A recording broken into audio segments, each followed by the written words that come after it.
elevator pitch for DFM. What is that, so people can understand what it is?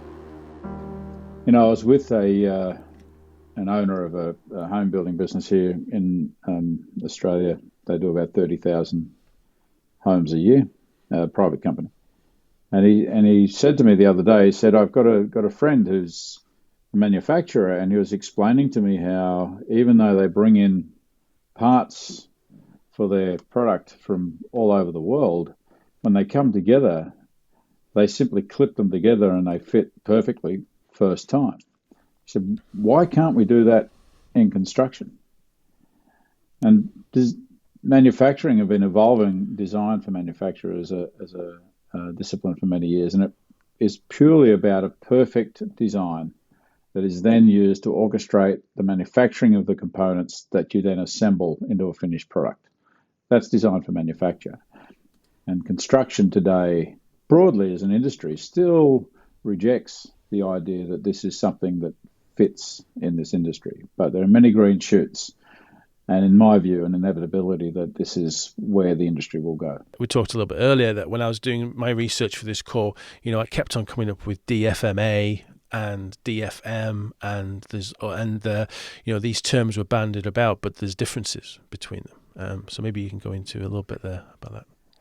Yeah, look, I think the A is really important. It's almost where the reward for the effort is realised, right? The fact you can design perfect componentry means that rather than the classic mode of construction, which is done with transformative processes, shave a bit off here, add a bit there, using tools that continue to do transformative activity on componentry until final assembly is complete, and even beyond into the redemptive work that gets done as you fix the problems in a construction site, which is a normal part of the process, right? Punch lists, as they call them in the US. Right. Yeah. Assembly happens when you don't have to do any more transformative activity. You're simply putting together the componentry.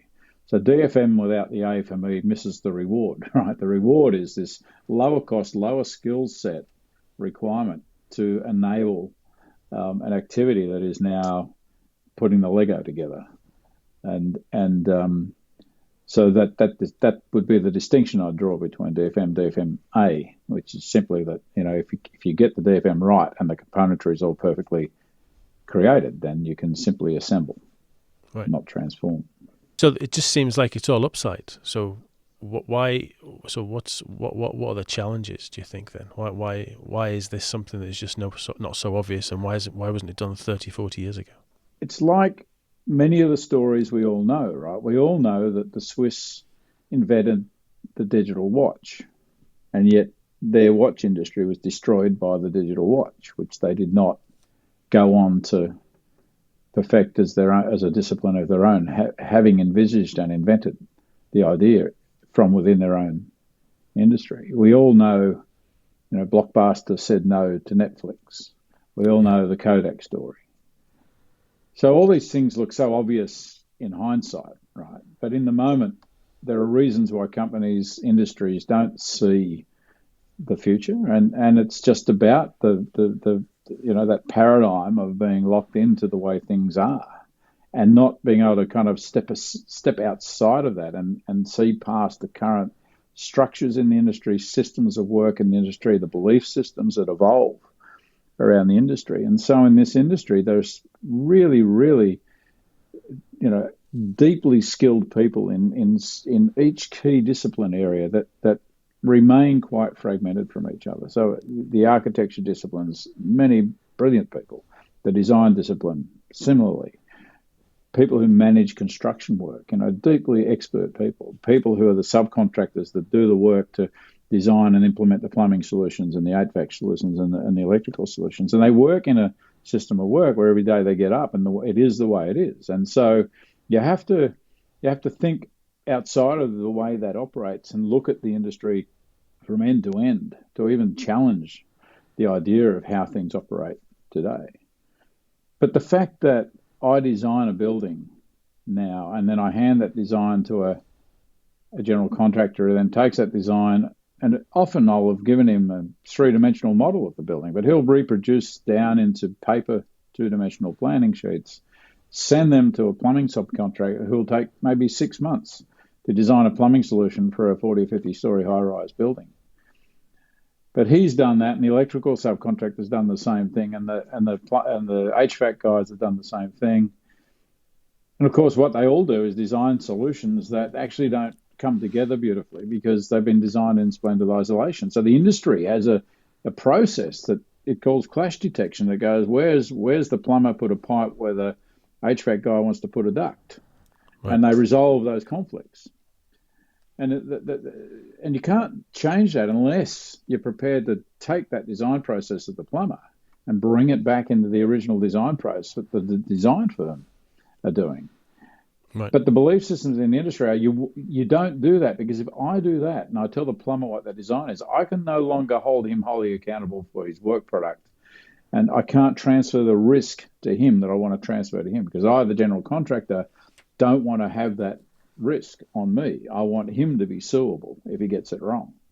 And so to start anywhere in that process chain to try and make this change, and other than at the front, it means right. It's almost impossible to make the change happen. But it's been the enemy, therefore, though, of innovation, because innovation in industries where you've seen transformation, what happens is industries verticalize, right? So they interconnect all the activity from front to back. And you saw this happen, I think, one of my favorite stories, I think, in terms of this, that helps see the change here is the story of the Boeing 777. It was designed in 1988, I think the program started. It turned into the best ever maiden flight of a new commercial aircraft. And that aircraft, and what's often reported, is that aircraft was fully digitally designed, full comprehensive design of the aircraft in every facet. The story that's not so often told, but I think is at least as critical to the success of that project as the digital design, was the fact that the supply chain partners were brought into that design process. And so they owned their component of that design. Right. So collectively, they signed off a design saying, that is what we will do. We will own that. And so then the materials manufactured off the back of that design were manufactured through that coordination across all of those supply chain players to be perfectly matched into a whole design. And therefore, when the pieces were manufactured, they fit. And you have no clash detection in that model because the design is agreed up front. Comprehensive, 100% resolved design is agreed up front. Everybody manufactures off that. And of course, you get those arguments to say, yeah, but they make lots of 777s, and we only ever do a building once, so you can't afford the price of that kind of right. investment, in a comprehensive design. And I think that misses the point, because what it doesn't count is the cost of the rework and redesign and all that other activity that happens off the back of never having invested in getting that one design done right up front. Right. So the architect produces a model, the design firm produces a model, the general contractor often produces a model, and each of the subcontractors produce a model. And then the owner says, I want a model. And so they redo a model. And if you look at that, and if you look at the life of data in that value chain, it's ridiculous.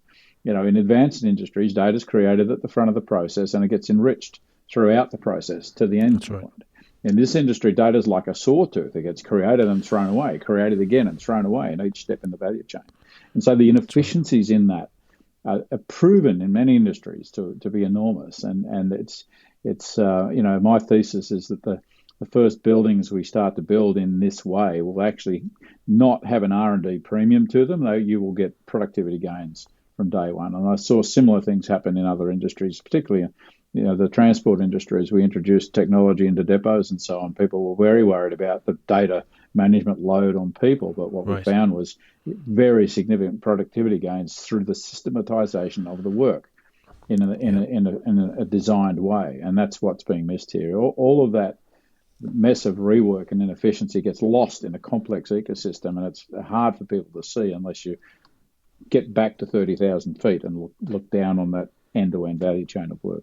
What are those other reasons that the players in the game, in the model, could give for, well, this is just a fad and we've tried it, it doesn't work, and we're just going to continue to do what we're doing? I'm always really wary of attributing motivation to people for why they do things, right? Because you never really know, right, unless you're them. And even often if you're them, you don't know because Right. it could be subliminal. But if you think about the value proposition of a construction worker, one of the things that gets them out of bed every day, and you get them talking, is the problem-solving nature of their job. They come to work every day and they crack problems all day, and that's what makes them expert. And so the idea that that's a potentially obsolete skill set because we don't create those problems in the first place is actually offensive. I've had a few conversations that go down in my Change Management 101 book, right, from people who do not appreciate me suggesting that there's massive productivity opportunity in this industry. They kind of think, well, who are you? Come in here 5 minutes and I'll leave the expletives out. And think that there might be 20 or 30% productivity gains to be made in this industry when we've been at this all our lives. Do you think we're stupid? Right. And so they hold on to what they know and to what their value proposition is. And it's their identity, it's their ideology. It is. And I don't say it's for some kind of bad reason. I just think it's that conviction that I'm an expert, and so how dare someone suggest that what I know how to do is not value or not the best way? One of the things we've come to believe too, though, is if you want to design a 50-story building down to the thread on a screw, you probably need to get into automation of design to make some of that happen. But as soon as people hear automated design, they think patterns. They think very common, same buildings. That there's a sense where we don't want our cities to look like Leningrad. We want them to look beautiful, so we reject this premise that we can just make this like manufacturing because we want everything to look different. But I say, well, look at cars. They don't all look the same. And we're deeply convinced that you can have beautiful, bespoke designed things applying the principles of manufacturing in key ways to drive massive efficiency. So productivity premium, a safety premium. When I started in the steelworks in 1977, we killed a person a week. The last death on that steel plant was in 2008. Industrialization, has many benefits, and so you see productivity, you see safety, you see sustainability as well. So what you will see is as manufacturing is done. I mean, look at the price of a car. Many studies done on how little the real price of a car is lifted, despite the improvement in quality and featuring and everything else. Right. So you get that premium in sustainability with material science evolving and so on. Safety, sustainability, productivity, quality of the product. Automotive manufacturing in the UK went 1,000% quality improvement in the 90s through the application of total quality management principles. Right. Japanese auto went 400% productivity over 13 years from 1960 through total quality management principles. Lay down a systemic, repeatable way of working, then start improving.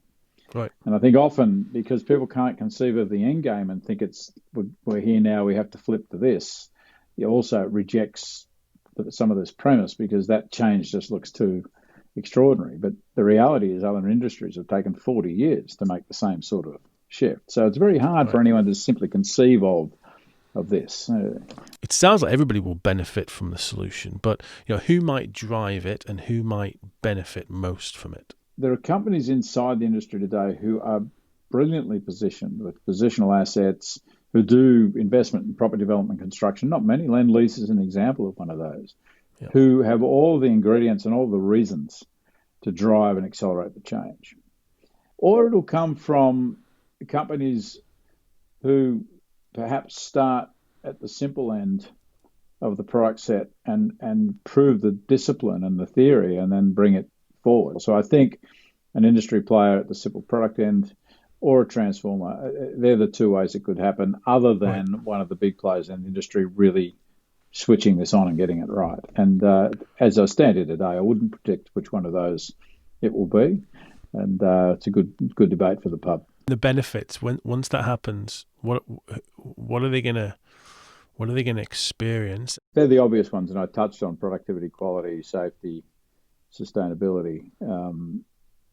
Obviously, the customer benefits. The world, it's not overstating it to say that the world benefits, right? I mean, concrete is the second most consumed product on the planet and is 8% of the world's carbon emissions. Right. If you come to fabricatable concrete substitute style materials into this industry,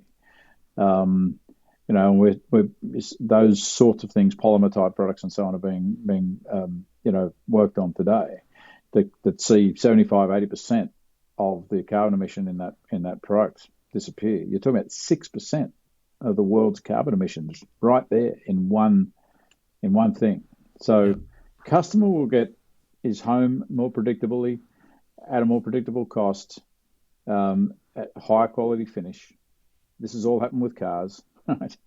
The world will see a more sustainable industry. We'll be able to build cheaper homes, so the whole affordability issue starts to shift. We'll apply principles of modularity and other things to lower cost into a system of work that can cope with those sorts of innovations progressively. So there's a broad range of beneficiaries to this. This is a $13 trillion industry on the planet. It's arguably the largest industry on the planet. So little wonder that if we find 1,000% productivity and quality improvement in the next 20 years, there'll be a lot of people who benefit. And I think the returns on this are enormous over time as this industry shifts into this mode. For the project manager watching this, listening to it, head of project controls, director, it seems such a big elephant to take a bite out of. But what are the things that they can be?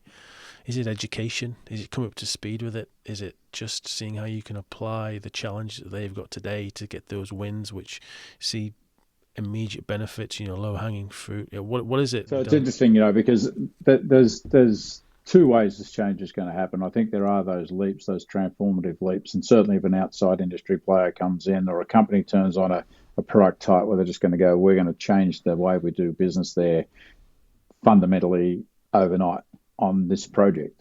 You'll see, people will have to be inducted into that mode of working. But for the evolutionary change that's occurring, a project director that says, I have a project plan that has all of our work activities through ourselves and all of our supply chain partners, and we work together to collaborate around ensuring we all collectively get our jobs done, is transforming many belief systems. So, you talk to many construction executives and say, no way my project plan should have my subcontractors' work activities in it, because otherwise he's going to blame me for getting it wrong, and so even those kinds of steps are pushing the envelope forward around this idea that if you bring more collaboration into this industry, if you take away combative supply chain management, we're the last industry on the planet that still believes in that, right? Strategic supply chain partnering has been a factor in most other industries for a long time now, although, supply partners to retailers might not really call it partnering, they might call it something else, but it's an orchestrated process in collaboration, right, by agreement. And this industry doesn't do it. So for the project manager, I think, yes, turning their head to these things. And most project managers have relatively high degrees of autonomy on their project. It's a very project-based industry, so they can try things and have them done differently. It's true, and is part of why the industry has found it very difficult to change systemically, because projects are quite independent. And just because I did it on this project doesn't mean it automatically will get done on the next one, because there's no system of learning in the industry in the way that manufacturers have done and so on for many years, using fundamentally the principles of TQM. And so, whether that's design thinking or theory of constraints or zero defects by Crosby, there are 10 or 12, methodologies around effectively the same thing, that are where you get systemically repeatable ways of working as a foundation for then improving systemically.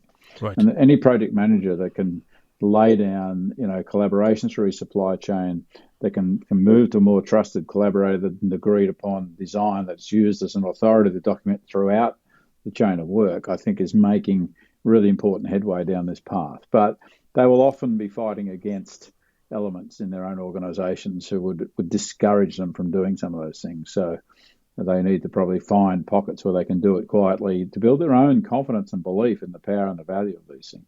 But they Right. will be ready then with their own stories to adopt these changes over the next 20 years, as they inevitably, in my opinion, do happen. There are too many green shoots now, I think, to think that this will go away now. I think we are finally seeing something that's been predicted in my papers back as far as the 80s. But yes, it's still not a painless journey. Yeah. Hey, Bob, just an absolute pleasure talking to you today, and really appreciate it. Thank you so much. Likewise, Reece. Appreciate the opportunity. Thank you.